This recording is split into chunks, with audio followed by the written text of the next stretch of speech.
कि सुतला में रहली जिसी बगुर टूटा ली मरैया रे जान, अरे जान टूटली मरैया रे जान, अरे जान सपना में शिवा गुरु अइला थुन रे जान।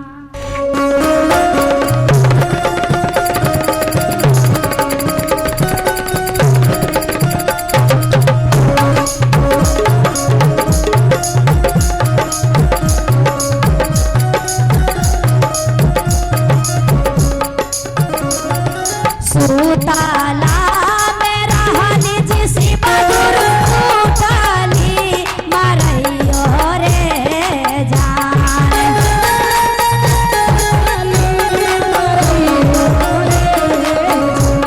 रे जान टूटली मरैया रे जान,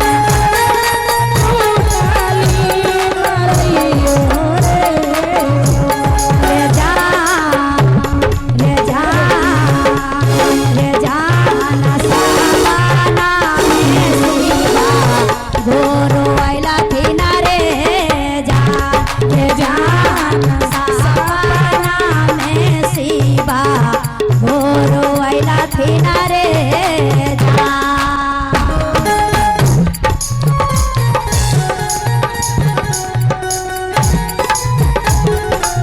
क्या बात है, पिछवाड़ी दीदी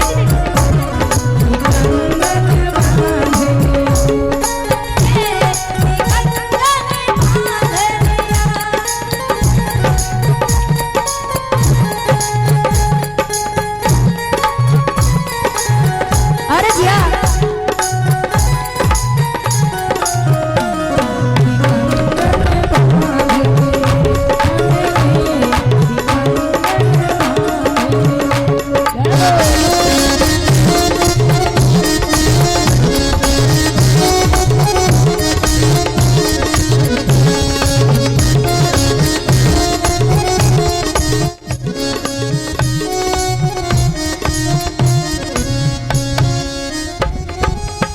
सासू माँ कह रही है कि तू कौन रूप में महादेव के देखल है बहू।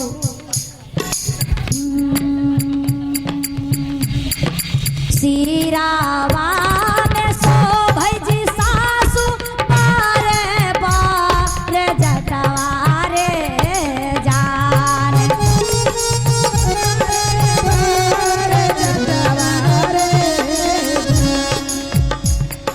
सिरावा में शोभै जी सासू पारे बारे जटवा रे जान, रे जान पारे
महादेव हैं। दुख भी देते हैं, सुख भी देते हैं, लेकिन सुख देख के ज्यादा अगराना ना चाहिए और दुख देख के भी ज्यादा घबराना ना चाहिए।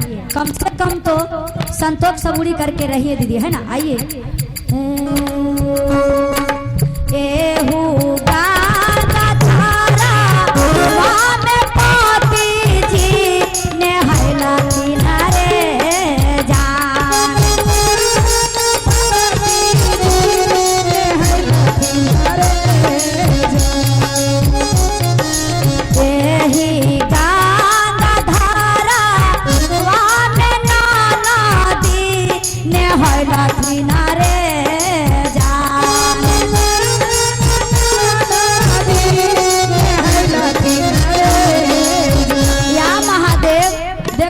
छोटकी नदिया के तो देखा ना जमीन के फर्क हो गेल। गंगा जी, गंगा माई महारानी में नहैलन है, तो इनका के घर बर बहुत सुंदर सुंदर मिलन है दीदिया। और का इनका के लिए मांगिला, जरा ताली बजावा पीछे वाली के कैसे। एहू गंगा धारा बामे नदी नहैला किनारे जाए, नदी नहैला किनारे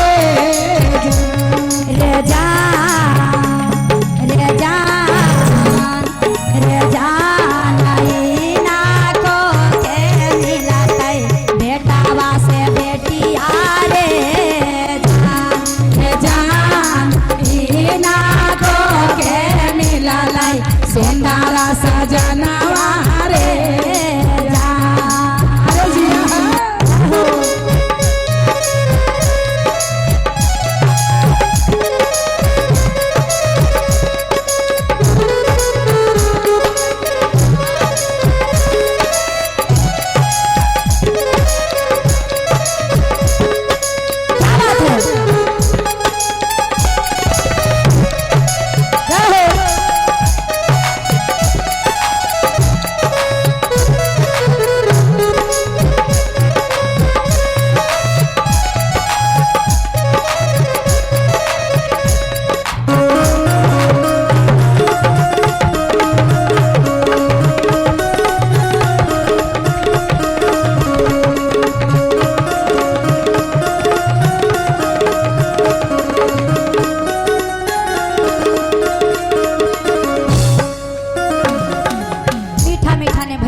निर्धारी की मम्मी जी की तरफ से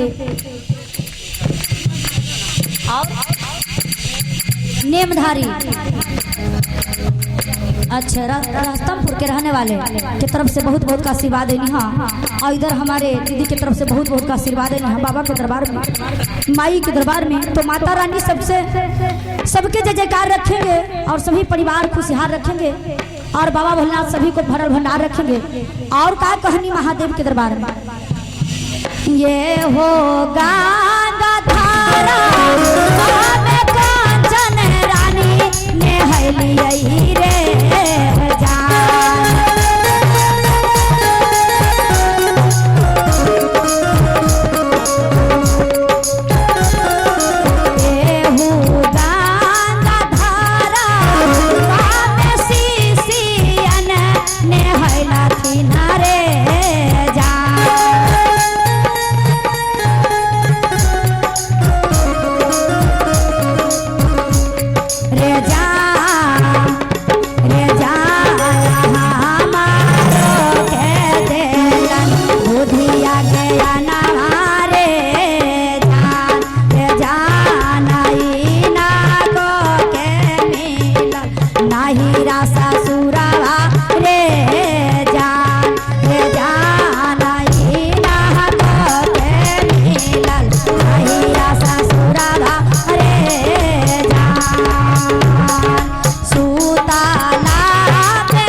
बोलिए शिव गुरु बाबा की